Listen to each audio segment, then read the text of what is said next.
istighfar is such a simple act of worship, but by Allah, it is a life hack. It is a miracle that has so many fruits that sprout from it that when you guys know about these fruits, inshallah, you will not leave a day until your very last breath except that you seek istighfar within it as much as possible.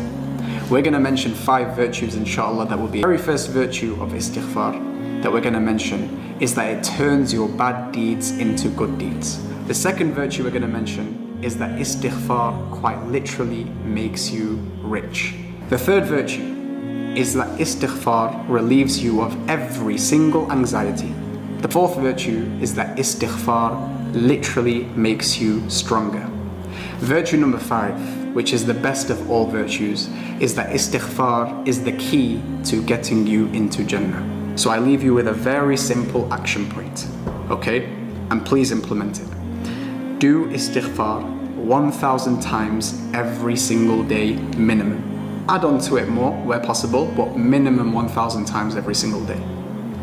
1,000 times is simply just 10 minutes of istighfar, that's all it takes.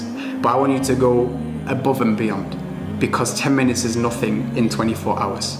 So try and do as much istighfar every single day. And after 6 months, I want you to get a pen and paper out and to write down what you've noticed in your life.